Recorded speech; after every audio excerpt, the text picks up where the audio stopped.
प्यारे दोस्तों, आज हम आपको बहुत ही इंटरेस्टिंग और अनोखी कहानी सुनाने वाले हैं, जिसे सुनकर आपको बहुत ही ज्यादा मजा आने वाला है कि किस तरह से एक सौदागर की बेटी शहजादी बन गई और किस तरह से बादशाह के जवान बेटे को जादूगर ने छोटा बच्चा बना दिया। फिर सौदागर की बेटी ने ऐसा क्या किया कि बादशाह ने गरीब सौदागर की बेटी की शादी अपने शहजादे बेटे के साथ करा दी। वीडियो को आखिर तक देखिएगा, बहुत ही इंटरेस्टिंग कहानी है। तो चलिए वीडियो को शुरू करते हैं। वीडियो को लाइक और चैनल को सब्सक्राइब करना ना भूले प्यारे दोस्तों। पुराने वक्त की बात है। मुल्क मिस्र में एक ताजिर रहता था जिसका नाम अली बाबा था।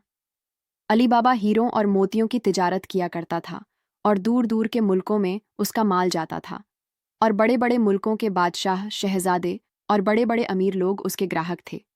अली बाबा ताजिर के दो बेटा थे और एक बेटी थी। बेटी सबसे छोटी थी, इसलिए वह सबकी लाडली और प्यारी थी। उसका नाम नाजो था, लेकिन सब उसे प्यार से शहजादी कहते थे। वह थी भी शहजादी की तरह खूबसूरत। चूंकि अली बाबा ताजिर के पास बेहद दौलत थी, इसीलिए वह रहती भी शहजादी की तरह ही थी। लेकिन बहरहाल वह थी तो ताजिर की बेटी, मगर बचपन से उसे शहजादी और शहजादे की कहानियां पढ़ने का बहुत शौक था। इसीलिए वह अपने आप को शहजादी समझती थी। जब वह बड़ी हुई तो बड़े बड़े ताजिर की तरफ से उसके लिए शादी के पैगाम आने लगे, लेकिन नाजो ने सबसे शादी करने से इनकार कर दिया।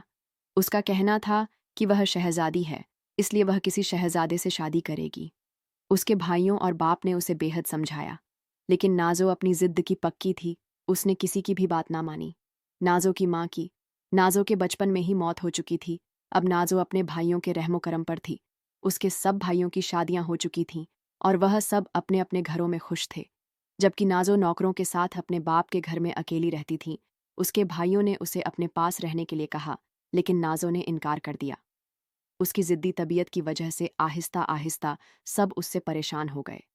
वह सब उसे नकली शहजादी कहने लगे, इसलिए वह हर वक्त यही सोचती रहती थी कि वह किसी तरह असली शहजादी बन सकती है, लेकिन उसके जहन में कोई तरकीब नहीं आती थी। एक रोज़ वह अपने कमरे में खामोश बैठी हुई थी कि उसकी मुलाजिम अंदर दाखिल हुई और कहने लगी, शहजादी हुजूर, एक बूढ़ी औरत आपसे मिलना चाहती है। मुलाजिम ने बाकायदा झुककर सलाम करते हुए कहा, क्योंकि नाजो ने सब मुलाजिमों को यही हुक्म दे रखा था कि वह उसे शाही अंदाज में सलाम किया करें और उसे शहजादी हुजूर कहा करें। नाजो ने कहा, कौन है वह बूढ़ी औरत और क्यों हमसे मिलना चाहती है? नाजो ने शहजादियों की तरह बात करते हुए कहा। नौकरानी ने कहा, उसका कहना है कि वह आपके फ़ायदे की कोई बात बताना चाहती है। नाजो कहने लगी, अच्छा, भेज दो उसे। और मुलाजिम एक बार फिर सलाम करके वापस चली गई। थोड़ी देर बाद एक बूढ़ी औरत लाठी टेकते हुए अंदर दाखिल हुई। उसने नाजो को सलाम किया। नाजो ने सलाम का जवाब लेने के बाद कहा, बैठो बड़ी बी, और मुझे बताओ कि तुम कौन हो और मुझसे क्यों मिलने आई हो। मेरा नाम मुमताज़ है। मैं दूसरे मुल्क की रहने वाली हूँ। एक काफिले के साथ यहाँ आई थी। मैं तुम्हारी मरहूम माँ की दूर की रिश्तेदार भी हूँ।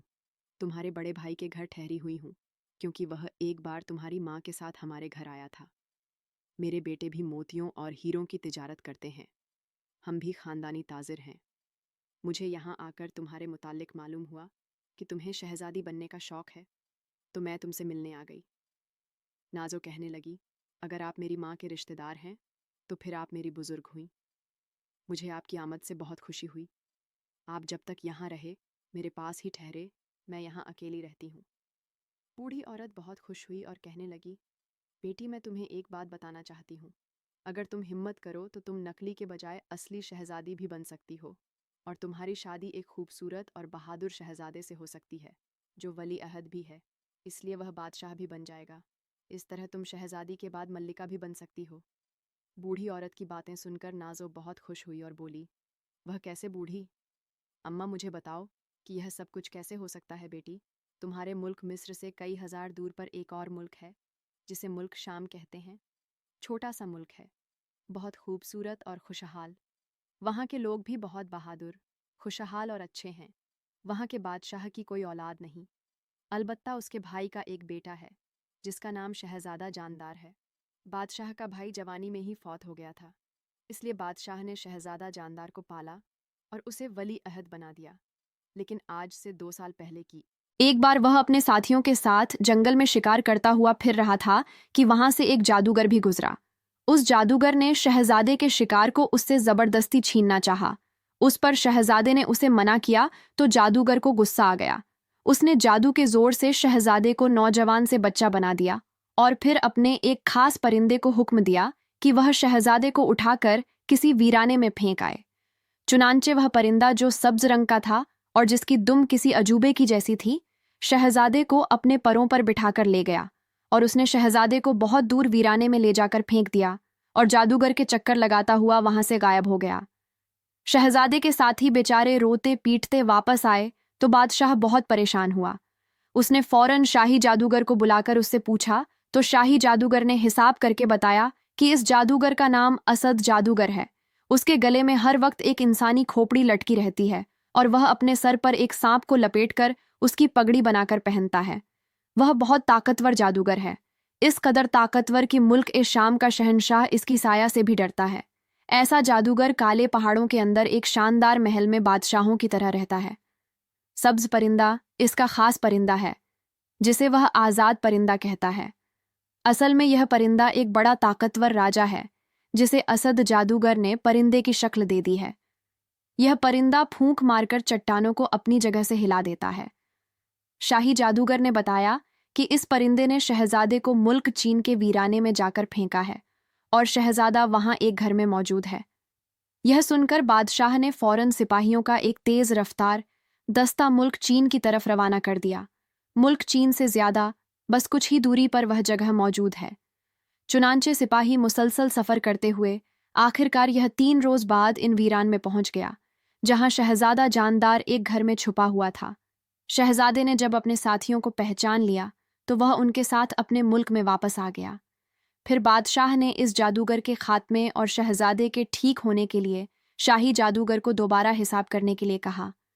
तो शाही जादूगर ने हिसाब लगाकर बताया कि इस अंधे जादूगर और इसके अंधे परिंदे का खात्मा कोई औरत कर सकती है, मर्द नहीं कर सकता। इस पर बादशाह ने ऐलान कर दिया कि जो भी सांप बादशाह और उसके परिंदे का खात्मा करके शहजादे जानदार को उसकी असली हालत में ले आएगी, उसे बादशाह अपनी बेटी बना लेगा। इस तरह वह औरत शहजादी बन जाएगी और फिर इसकी शादी शहजादे जानदार से कर दी जाएगी, जो कि बेहद खूबसूरत और बहादुर और दिलेर शहजादा है। और बादशाह शहजादे की शादी के बाद तख्तो ताज भी उसी के हवाले कर देगा। इस तरह शहजादा मुल्क का बादशाह बन जाएगा और वह औरत मुल्क शाम की मलिका बन जाएगी। बूढ़ी औरत ने नाजो को तफसील बताते हुए कहा। नाजो बड़े गौर से यह सारी बातें सुनती रही। बूढ़ी औरत की बात सुनकर उसकी आंखों में चमक उभर आई। लेकिन बूढ़ी अम्मा, मैं इस असली जादूगर और इस परिंदे का मुकाबला कैसे कर सकती हूँ? मैं तो जादू भी नहीं जानती बेटी। अगर तुम यह काम करना चाहती हो तो फिर तुम पहले मुल्क के शाम जाकर बादशाह और शहजादे से मिलो, उन्हें बताओ कि तुम यह काम करने के लिए तैयार हो। उसके बाद तुम लोग साथ रहने वाले एक बूढ़े आदमी जिसका नाम सेल्जुक है, उसे तलाश करो। यह बूढ़ा किसी ज़माने में बहुत बड़ा जादूगर रह चुका है, फिर इसने जादू करना छोड़ दिया और मुल्क शाम में आकर गुमनामी की ज़िंदगी बसर करने लगा। सिवाय मेरे और कोई नहीं जानता कि वह बहुत बड़ा जादूगर है, लेकिन मैं यह नहीं जानती कि वह कहाँ रहता है। मगर तुम कोशिश करो तो उसे तलाश कर सकती हो। जब वह मिल जाए तो उसे मेरी यह अंगूठी दे देना और उससे कहना कि वह तुम्हारी मदद करे। मुझे यकीन है कि वह मेरी अंगूठी की वजह से तुम्हारी मदद करने पर तैयार हो जाएगा। अगर वह तुम्हारी मदद के लिए तैयार हो गया तो फिर तुम यकीनन इस मुहिम में कामयाब हो जाओगी, बूढ़ी औरत ने कहा, और उसके साथ उसने अपनी उंगली में पहनी हुई एक कीमती अंगूठी उतार कर नाजो को दे दी। नाजो ने बूढ़ी का शुक्रिया अदा किया। फिर जब वह बूढ़ी औरत वापस चली गई तो नाजो ने उसी वक्त मुल्क के शाम जाने की तैयारी शुरू कर दी। इत्तेफाक से एक बड़ा काफिला इन दिनों मुल्क के शाम जाने वाला था। चुनांचे नाजो इस काफिले के साथ शामिल हो गई और फिर 1 माह तक सफ़र करने बाद वह मुल्क के शाम पहुंच गई। काफिला एक सराय में रुक गया। नाजो भी उसी सराय में रुक गई, क्योंकि मुसलसल सफ़र करके वह बहुत थक चुकी थी। दूसरे रोज़ सुबह उठकर उसने गर्म पानी से गुस्ल किया और अपना बेहतरीन लिबास पहनकर उसने शाही तलवार अपनी कमर से बांधी और घोड़े पर सवार होकर वह शाही महल की तरफ रवाना हो गई। शाही दरबारियों ने पूछा, आपने किससे मिलना है? नाजो कहने लगी, मैं बादशाह सलामत से मुलाकात करना चाहती हूँ, क्योंकि मैं शहजादा जानदार की मदद करने आई हूँ। नाजो ने जब यह बात कही तो दरबान ने फौरन उसे बादशाह के कमरे में पहुंचा दिया। बादशाह उससे मिलकर बहुत खुश हुआ। नाजो ने उसे अपने मुतालिक सब कुछ बता दिया तो बादशाह ने उसे इजाज़त दे दी कि वह शहजादे जानदार की मदद कर सकती है। फिर शहजादा जानदार को भी बुलाया गया और नाजो यह देखकर हैरान रह गई। वह बिल्कुल 4-5 साल का बच्चा था, लेकिन इसका लिबास शाही था। उसके चेहरे पर भी बेपनाह वकार था। शहजादा जानदार ने अपनी तोतली जुबान में उसका शुक्रिया अदा किया। फिर नाजो बादशाह और शहजादे से इजाज़त लेकर शाही महल से वापस सराय में आ गई और उसने बूढ़े सल्जुक यानी वह जादूगर जिससे नाजो को जादू सीखनी थी, उसी बूढ़े जादूगर के बारे में लोगों से पूछना शुरू कर दिया। लेकिन वहां कोई भी बूढ़े सल्जुक को नहीं जानता था। नाजो ने हिम्मत नहीं हारी और मुसलसल सारे शहर में उसे तलाश करती रही और फिर एक रोज वह अपने मकसद में कामयाब हो गई, जब एक बच्चे ने उसे बताया कि बूढ़ा सल्जुक कहाँ रहता है। नाजो उसके मकान पर पहुंच गई। जब वह मकान में दाखिल हुई तो उसने देखा एक बूढ़ा आदमी धूप में बैठा हुआ था। नाजो ने आगे बढ़कर उसे अदब से सलाम किया। बूढ़ा सल्जुक बोला, बेटी कौन हो तुम और कहाँ से आई हो? नाजो बोली, आपका नाम सल्जुक है। बूढ़ा जादूगर बोला, हाँ मेरा नाम सल्जुक है। बूढ़े सल्जुक ने हैरत भरे लहजे में कहा, मगर तुम कौन हो और कहाँ से आई हो? नाजो कहने लगी, यह अंगूठी देखिए। नाजो ने जेब से बूढ़ी की अंगूठी निकालकर बूढ़े सल्जुक की तरफ बढ़ाते हुए कहा और सल्जुक अंगूठी देखकर हैरान हो गया। यह तो मेरी बहन मुमताज की अंगूठी है, नाजो ने कहा। आपने इस अंगूठी को दुरुस्त पहचाना और आपकी बहन ने यह मुझे दी है और मुझे आपके पास भेजा है। नाजो ने मुस्कुराते हुए बूढ़े से कहा, वह मेरी वालिदा के रिश्तेदार हैं। बूढ़ा सल्जुक जादूगर ने कहा, अच्छा, अगर तुम्हें मुमताज ने भेजा है तो फिर तो तुम मेरी भी मेहमान हो। मगर बेटी, तुमने अपने मुतालिक कुछ नहीं बताया। तो नाजो ने उसे सारी तफसील बता दी और साथ ही उसने शहजादा जानदार और उस अंधे जादूगर और उसके परिंदे के बारे में सारी तफसील बता दी। यह सारी बातें सुनकर जादूगर सल्जुक ने मुस्कुराते हुए कहा, अच्छा, मैं समझ गया। तो तुम चाहती हो कि असली शहजादी बन जाओ और फिर शहजादे जानदार से शादी कर लो। ठीक है बेटी, मैं तुम्हारी मदद ज़रूर करूँगा। लेकिन बेटी, इस काम में तुम्हें कुछ हिम्मत करना होगी, क्योंकि यह बेइंतहा मुश्किल और कठिन काम है। बूढ़े जादूगर ने कहा, मुझे बताइए बाबा कि मुझे करना क्या है। मुझे यकीन है कि मैं आपकी बताई हुई बातों पर पूरा उतरूंगी। सुनो बेटी, असद जादूगर बेइंतहा ताकतवर और सिफाती जादूगर है। यह तो उसने शहजादा जानदार के साथ नरमी बरती है कि उसे सिर्फ बच्चा बना दिया, वरना वह चाहता तो उसे हलाक भी कर सकता था। इस ताकतवर जादूगर का महल मुल्क शाम की शुमार मशरिक में काले पहाड़ के अंदर है। असद जादूगर की जान एक ऐसे सांप में मौजूद है जो जमीन की तह में रहता है। जहां तक इंसान को कोई सांप या कोई कीड़ा मकोड़ा भी नहीं पहुंच सकता। और इसके अलावा इसके अगल बगल में जादू के 4 हिसार भी कायम किए गए हैं। इसीलिए कोई जादूगर भी वहां तक नहीं पहुंच सकता। यह बातें सुनकर नाजो ने मायूसी वाले अंदाज में पूछा, तो फिर इसका खात्मा किस तरह होगा? सल्जुक जादूगर ने कहा, बेटी मायूस होने की जरूरत नहीं। एक बात ध्यान से सुनो, यह जादूगर खूबसूरत लड़कियों को बहुत पसंद करता है। तुम जवान भी हो और खूबसूरत भी हो। मैं तुम्हें उसके महल के करीब पहुंचा देता हूँ। तुम उसके पास जाने की तैयारी करो। वह तुम्हें शादी का पैगाम देगा, मगर तुम उससे शादी करने की हामी इस शर्त पर भर लेना कि वह तुम्हें इस गुलाब का बड़ा कांटा ला दे जो काले समंदर के बीच में खिला हुआ है। वह तैयार हो जाएगा जब वह गुलाब का कांटा ला दे, जो खुद भी स्याह रंग का होगा। तो कांटा लेने के बाद तुम उससे कहना कि तुम जादुई परिंदे पर बैठकर दुनिया का चक्कर लगाना चाहती हो। वह मजबूरन इसकी इजाज़त भी दे देगा।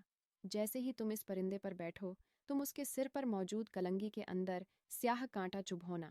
जैसे ही कांटा उस परिंदे की कलंगी में छुपाया जाएगा, आज़ाद परिंदा जादूगर के बजाय तुम्हारा गुलाम हो जाएगा।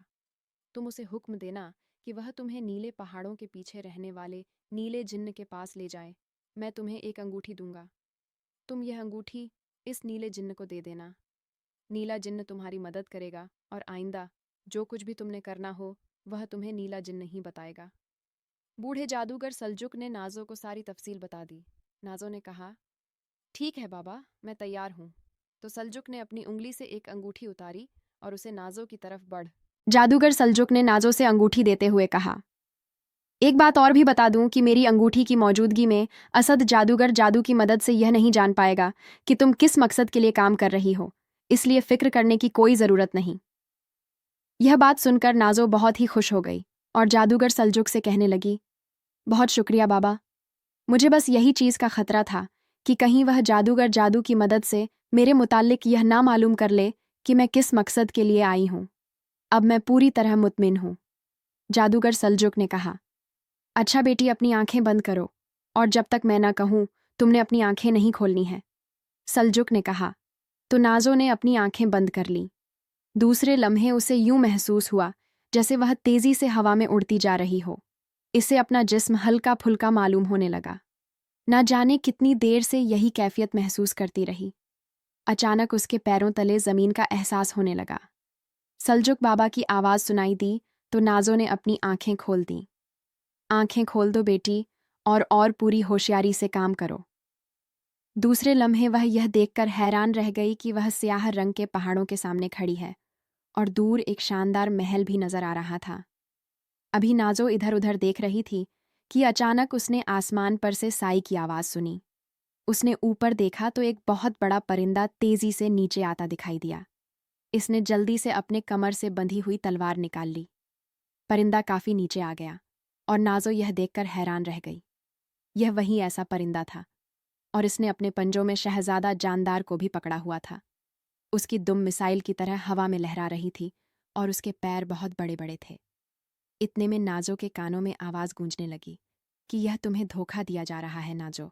बेटी, यह परिंदा असली नहीं और इसके पंजों में शहजादा जानदार नहीं बल्कि जादू का पुतला है। यह शहजादे को नीचे फेंके, लेकिन तुम खुद ही शहजादे की गर्दन पर तलवार का वार कर देना।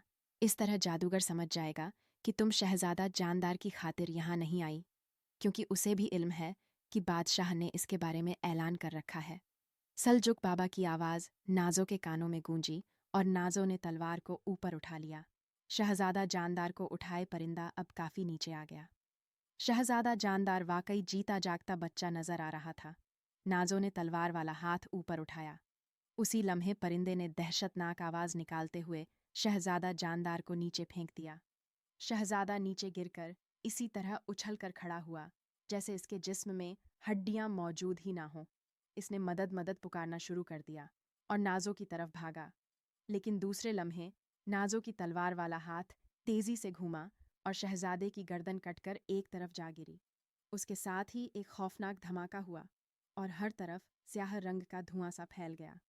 जब धुआं खत्म हुआ तो नाजो ने देखा वहां ना कोई परिंदा था और ना शहजादा और ना जानदार की लाश। हर तरफ वीरान पहाड़ियां नजर आ रही थीं। नाजो ने तलवार की धार को देखा तो उस पर खून का कोई निशान भी ना था। नाजो ने जानबूझकर बुदबुदाते हुए कहा, ताकि जादूगर समझ जाए इसका ताल्लुक शहजादे जानदार से नहीं है। चंद लम्हों बाद एक धमाका हुआ और फिर अचानक आसमान से जिस तरह बिजली गिरती है इसी तरह सफेद रंग की एक लहर सी गिरती दिखाई दी। उसके बाद वहां एक नौजवान खड़ा नजर आने लगा जिसके सर पर सांप की पगड़ी बंधी हुई थी। नाजो समझ गई कि यही वह जादूगर है। उसने हंसते हुए कहा, बड़ी बेरहम हो लड़की, मासूम बच्चों को भी कत्ल कर देती हो। नाजो कहने लगी, तुम कौन हो? क्या सांप बादशाह हो? नाजो ने हैरान होकर पूछा तो वह कहने लगा, मेरा नाम दमिश्क है। मैं दुनिया का सबसे बड़ा और ताकतवर जादूगर हूँ। क्योंकि सांप भी मेरे जादू का हिस्सा है, इसलिए मुझे ऐसा जादूगर भी कहा जाता है। अजनबी, जादूगर ने पूछा, मगर तुम कौन हो और यहाँ कैसे आई हो? नाजो कहने लगी, मेरा नाम नाजो है। मैं मुल्क मिस्र के ताजिर की बेटी हूँ। मुझे शिकार का शौक था। मैं शिकार करने इधर आई थी, लेकिन रास्ता भूल गई और फिर इधर वीरान में निकल आई। इतने में एक बहुत खौफनाक किस्म का सफ़ेद रंग का परिंदा एक बच्चे को उठा ले आया। उसने बच्चे को नीचे फेंका। बच्चा मेरी तरफ आने लगा। वैसे तो बड़ा मासूम सा बच्चा लग रहा था, लेकिन उसकी आंखों में ऐसी चमक थी कि मैं खौफजदा हो गई। मैंने उसे हलाक कर दिया और फिर एक धमाका हुआ और परिंदा और बच्चा न जाने कहाँ गायब हो गए। नाजो ने बड़े दिलेर लहजे में बात करते हुए कहा। तो जादूगर हंस पड़ा। तुम बहादुर भी हो और अक्लमंद भी, खूबसूरत भी हो और जवान भी। मुझे ऐसी ही बीवी चाहिए, वरना तुम्हारे बजाय कोई और औरत होती तो अब तक खौफ के मारे मर चुकी होती। क्या तुम शादीशुदा हो? नाजो ने हंसते हुए कहा, अरे तुम तो कहते हो कि तुम बहुत बड़े जादूगर हो। क्या तुम जादू के जोर से इतना भी मालूम नहीं कर सकते कि मैं शादीशुदा हूं या नहीं? नाजो ने मुंह बनाते हुए कहा। तो जादूगर एक बार फिर कहकहा मारकर हंस पड़ा। बहुत खूब। आज पहली बार कोई ऐसी लड़की मिली है जो ना मेरे सर पर मौजूद सांप पगड़ी से खौफजदा है और ना मेरे गले में लटकी हुई इंसानी खोपड़ी से और ना मेरे जादू से डरती है। तुम वाकई इस काबिल हो कि तुम मेरी बीवी बन सको। लेकिन ना जाने क्या बात है कि जब भी मैं तुम्हारा जहन पढ़ना चाहता हूं तो मुझे सिवाय धुएं के कुछ नजर नहीं आता। इसलिए कि मैं तुमसे खौफजदा नहीं हूं, नाजो मुस्कुराते हुए कहने लगी। वैसे मुझे तुमसे डरने की जरूरत भी नहीं, क्योंकि तुम कोई शक्ल और सूरत के बुरे नहीं हो। तुम एक खूबसूरत नौजवान हो। जादूगर सोचने लगा कि आज पहली बार किसी औरत के मुंह से अपनी तारीफ सुनकर मुझे बहुत खुशी हुई। जादूगर ने हंसते हुए कहा, तुमने मेरे सवाल का जवाब नहीं दिया। नाजो मुस्कुराते हुए कहने लगी, नहीं, मैंने अभी तक शादी नहीं की, हालांकि मेरे लिए बड़े बड़े रिश्ते आए। नाजो ने शर्माते हुए कहा, लेकिन मैं चाहती हूं कि मेरी शादी उस नौजवान से हो जो खूबसूरत होने के साथ साथ मेरी एक शर्त भी पूरी करे। जादूगर ने चौंक कर पूछा, कौन सी शर्त? नाजो बोली, काले समंदर में एक सियाह रंग का गुलाब खिलता है, उसका सबसे बड़ा कांटा जो मुझे लाकर देगा, मैं उससे शादी करूंगी, ताकि मुझे मालूम हो सके कि मेरा शौहर बहादुर भी है। जादूगर ने मुस्कुराते हुए कहा, अगर मैं यह शर्त पूरी कर दूं तो क्या तुम मुझसे शादी करोगी? हाँ, क्यों नहीं? नाजो ने शर्माते हुए कहा, बिल्कुल करूंगी, क्योंकि तुम खूबसूरत हो। वो शैतान। जादूगर ने नाजो से कहा, आओ मेरे साथ, मेरे महल में चलो, मैं तुम्हारी शर्त पूरी कर देता हूं। जादूगर आगे बढ़कर उसने नाजो का हाथ थाम लिया। नाजो ने अपना हाथ ना छुड़ाया, बल्कि उसके चेहरे पर शर्म की तस्वीर उभर आई। जादूगर ने कहा, आंखें बंद कर लो। नाजो ने आंखें बंद कर ली। फिर थोड़ी देर के बाद जादूगर ने कहा, अब आंखें खोल दो। फौरन ही जादूगर की आवाज सुनाई दी तो नाजो ने आंखें खोल दी और वह यह देखकर हैरान रह गई कि वह एक आलीशान खूबसूरत और हीरे मोतियों से भरे महल के अंदर मौजूद थी। जादूगर ने मुस्कुराते हुए नाजो से कहा, ये मेरा महल है, तुम मेरी मल्लिका बनकर इस महल पर राज करोगी। उसके बाद जादूगर ने नाजो को अपना पूरा महल दिखाया। वाकई उसने जादू के जोर से इस कदर खूबसूरत महल बनाया था कि शायद कोई बादशाह भी ना बनवा सकता। लेकिन नाजो अच्छी तरह जानती थी कि यह सब कुछ जादू का है, मगर वह यह बात शैतान जादूगर पर जाहिर नहीं करना चाहती थी। इसीलिए उसने भी खुशी और मसर्रत का इजहार किया और उसके महल की तारीफें करती रही। शैतान जादूगर ने कहा, अब रही बात तुम्हारी शर्त, मैं इसे अब भी पूरी कर देता हूं। फिर क्या था? नाजो ने उसके साथ मिलकर जोर से ताली बजाई तो दूसरे लम्हे कमरे का जमीन फटा और उसमें से एक स्याह रंग का जिन्नात आया। स्याह जिन्नात जादूगर के सामने झुकते हुए कहा, क्या हुक्म है मेरे आका स्याह जिन्न? जाओ और जाकर काले समंदर के दरमियान खिले हुए स्याह गुलाब के पौधे का सबसे बड़ा कांटा ले आओ। इतना सुनकर काले जिन्न ने कहा, जो हुक्म मेरे आका, इस हुक्म की तामील होगी। मेरे आका जिन्न ने यह कहा और जमीन में गायब हो गया। फिर चंद लम्हों बाद ही वह काला जिन्न दोबारा हाजिर हुआ। उसके एक हाथ में कांटा मौजूद था। इसने वह कांटा हंसते जादूगर की तरफ बढ़ा दिया। यह लीजिए। मेरे आंका और कांटा जादूगर के हाथ में देकर वह दोबारा फर्श में गायब हो गया। शैतान जादूगर ने नाजो से कहा, तुम्हारी शर्त पूरी हो गई। और जादूगर ने कांटा नाजो के हाथ में देते हुए कहा, देखा मैं किस कदर ताकतवर जादूगर हूं कि मैंने यह नामुमकिन काम एक लम्हे में कर दिया था। नाजो ने कांटा लिया। ये काफी बड़ा कांटा था। फिर नाजो मुस्कुराते हुए कहने लगी, अच्छा ठीक है, तुमने मेरी शर्त पूरी कर दी है। अब मैं तुमसे शादी पर तैयार हूं, लेकिन यह शादी 14वीं की रात को हो सकती है। जादूगर चौंक पड़ा और बोला, वह क्यों? नाजो ने बहाना बनाते हुए कहा, इसीलिए कि हमारे खानदान में शुरू से ही रिवाज चला आ रहा है कि शादी 14वीं की रात को होती है, वरना लड़कियां शादी के 1 माह के अंदर ही मर जाती हैं। शैतान जादूगर कहने लगा, अच्छा ठीक है, आज चांद की दूसरी रात है, 12 दिन इंतजार किया जा सकता है, लेकिन इन 12 दिनों में तुम्हें यहाँ महल में अकेले रहना पड़ेगा, क्योंकि मैं इस दौरान जादू की खास इबादत करूंगा।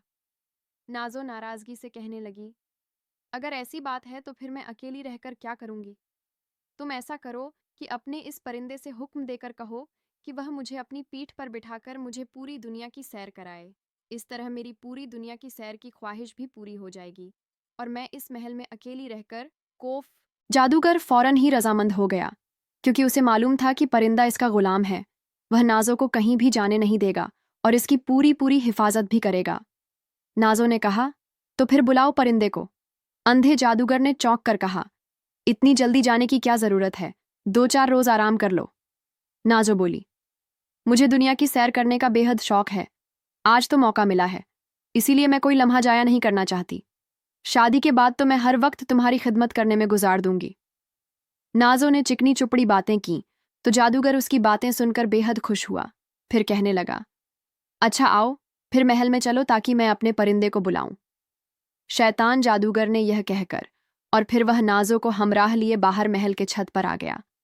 फिर उसने अचानक अपना हाथ आसमान की तरफ उठाकर कोई मंत्र पढ़ा तो दूसरे लम्हे आसमान की बुलंदियों पर वहीं ऐसा परिंदा उड़ता हुआ दिखाई दिया। वह तेजी से नीचे आता जा रहा था। थोड़ी देर बाद वह महल में आकर उतर गया। परिंदे के मुंह से इंसानी आवाज में आवाज सुनाई दी।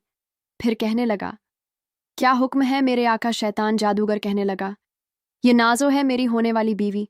इसे अपनी पीठ पर बिठाकर पूरी दुनिया की सैर कराओ और तुमने इसकी पूरी तरह हिफाजत भी करनी है। वह परिंदा कहने लगा, आप फिक्र ना करें, आका आपके हुक्म की तामील होगी। परिंदे ने जवाब दिया और फिर नाजो को जादूगर ने खुद ही परिंदे की पीठ पर बिठा दिया और उससे कहा, वह परिंदे की गर्दन को दोनों हाथों से पकड़ ले। नाजो ने मुस्कुराते हुए कहा, तुम फिक्र ना करो, यह परिंदा मुझे गिरने नहीं देगा। और फिर परिंदा हवा में उड़ा और बुलंदी की तरफ उड़ता चला गया। उसने अपनी रफ्तार कम कर रखी थी ताकि नाजो गिर ना जाए। नाजो ने कांटा अपने लिबास की जेब में छुपा रखा था। जब वह परिंदा काफी दूर निकल आया तो नाजो ने परिंदे से मुखातिब होकर कहा, ए परिंदे, क्या तुम मेरा हुक्म मानोगे? परिंदे ने जवाब दिया, बिल्कुल नहीं, मैं सिर्फ अपने आका का हुक्म मानता हूं। तो नाजो ने जेब से एक कांटा निकाला और दूसरे लम्हे में नाजो ने वह कांटा उस परिंदे की गले में चुभा दिया। परिंदे ने जोर से चीख मारी और उसके जिस्म ने झटका खाया, लेकिन वह जल्द ही संभल गया। नाजो कहने लगी, ए परिंदे, बताओ, तुम मेरा हुक्म मानोगे? वह परिंदा कहने लगा, हाँ शहजादी, अब मैं तुम्हारा हुक्म बिल्कुल मानूंगा। मैं तुम्हारा गुलाम हो चुका हूं। परिंदे ने जवाब दिया तो नाजो खुश हो गई। नाजो ने हुक्म देने वाले लहजे में कहा, तो फिर मेरा हुक्म यह है कि मुझे नीले पहाड़ों के पीछे रहने वाले नीले जिन्न के पास पहुंचा दो। परिंदे ने जवाब दिया, हुक्म की तामील होगी मेरे आका। और फिर तेजी से आगे बढ़ता चला गया। अब उसकी रफ्तार काफी तेज हो गई थी। नाजो ने दोनों बाजू उसकी गर्दन के गिर्द डाल रखे थे और उसकी गर्दन से सिमट गई। परिंदा मुसलसल उड़ता रहा। दरिया, पहाड़, बस्ती, सहरा नीचे से गुजरते रहे। फिर नाजो को दूर से नीले रंग के ऊंचे ऊंचे पहाड़ नजर आने लगे। परिंदे ने अपने आप को और बुलंदी पर कर लिया और फिर वह इन पहाड़ों के ऊपर से गुजरता हुआ दूसरी तरफ चला गया। दूसरी तरफ एक बेइंतहा खूबसूरत वादी थी जिसमें नीले रंग का एक काफी बड़ा महल बना हुआ था।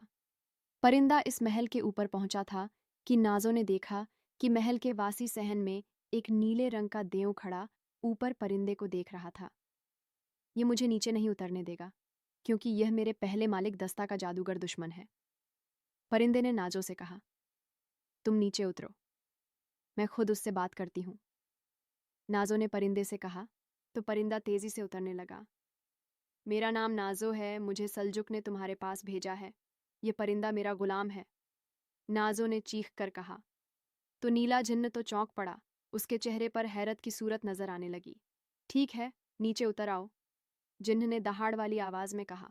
और परिंदा जिन्न के पास महल के सहन में उतर गया तो नाजो परिंदे की पीठ से नीचे उतर आई। नाजो ने उंगली से अंगूठी उतारकर जिन्न की तरफ बढ़ाते कहा, यह अंगूठी देखो, यह सल्जुक बाबा ने निशानी के तौर पर दी थी। जिन्न ने वह अंगूठी ली और उसे चंद लम्हे से देखता रहा। जिन्न ने शहजादी को अंगूठी वापस करते हुए कहा, यह वाकई मेरे दोस्त की अंगूठी है। अब तुम मेरी मेहमान हो, आओ मेरे साथ। नाजो ने परिंदे से कहा, तुम यहीं रहोगे परिंदे, जब तक मैं तुम्हें दूसरा हुक्म ना दूं। और फिर वह जिन्न के साथ चलती हुई महल के एक बड़े कमरे में आ गई। नीले जिन्न ने कहा, अब मुझे बताओ कि तुम कौन हो, यहाँ क्यों आई हो, और सल्जुक मुझसे क्या चाहता है, और तुम इस जादूगर के परिंदे को कैसे यहाँ ले आई। नाजो ने शुरू से लेकर यहाँ तक पहुँचने की सारी तफसील बता दी। नाजो, तुम वाकई बहादुर और दिलेर हो। तुमने इस ताकतवर और खौफनाक जादूगर को भी बेवकूफ बना दिया। वैसे यह सब कुछ। और नाजो उसके मुंह से अपनी तारीफ सुनकर बेहद खुश हुई। वह परिंदे की पीठ से नीचे उतर आई। शुक्रिया, नीले जिन्न। अगर तुम मेरी मदद ना करते तो यह सब कुछ मुमकिन नहीं हो सकता था। नाजो ने जिन्न से पूछा, अब क्या करना है शहजादी? अब हमने इस जादूगर के महल में जाना है। मैं भी तुम्हारे साथ चलूंगा। नीले जिन्न ने कहा, तुम परिंदे को हुक्म देना कि वह हमें जादूगर के महल में पहुंचा दे। नाजो कहने लगी, तो फिर आओ, बैठो। नीला जिन्न भी इसके पीछे परिंदे की पुश्त पर बैठ गया। उसने सांप को गर्दन से पकड़ लिया और कहा, परिंदे, अब हमें इस जादूगर के महल में ले चलो। नाजो ने परिंदे से कहा, हुक्म की तामील होगी मेरी आका। परिंदे ने कहा, और दूसरे लम्हे वह फिजा में उठा और बुलंदी से एक तरफ उड़ता चला गया। काफी बुलंदी पर पहुंचकर उसने अपना रुख बदला और काफी देर मुसलसल उड़ने के बाद दोबारा जादूगर के महल में पहुंचकर नीचे उतर गया। नाजो और नीला जिन्न परिंदे की पूंछ से उतरे। उसी लम्हे नीले जिन्न ने हाथ में पकड़े हुए सांप को घुमाकर पूरी कोशिश से परिंदे की कलंगी पर कोड़े की तरह मारा। जैसे ही सांप का जिस्म परिंदे की कलंगी से टकराया और परिंदा गायब हो गया और परिंदा हलाक हो गया। नाजो, बस यूं समझो कि जादूगर की आधी ताकत खत्म हो गई। उसी लम्हे किसी के दौड़ने की आवाज सुनाई दी। फिर जादूगर दौड़ता हुआ वहां पहुंचा। अंधे जादूगर ने चीखते हुए कहा, मक्कार लड़की, मैं तुम्हारा बहुत बुरा हश्र कर दूंगा। लेकिन इससे पहले कि वह संभलता, नीला जिन्न हाथ में पकड़े हुए सांप को कोड़े के अंदाज में उस जादूगर के जिस्म पर मुसलसल मारना शुरू कर दिया।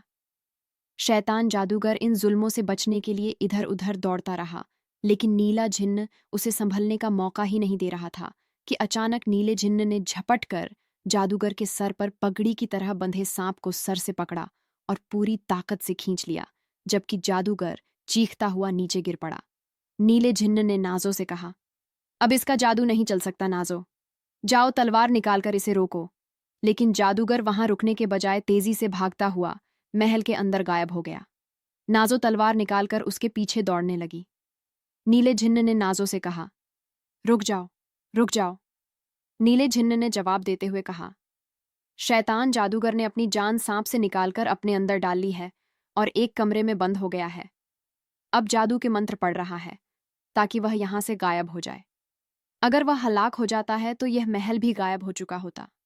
नाजो कहने लगी, लेकिन आपने तो कहा था कि जैसे यह सांप मरेंगे तो जादूगर भी हलाक हो जाएगा। नाजो ने बड़े मायूस लहजे में पूछा।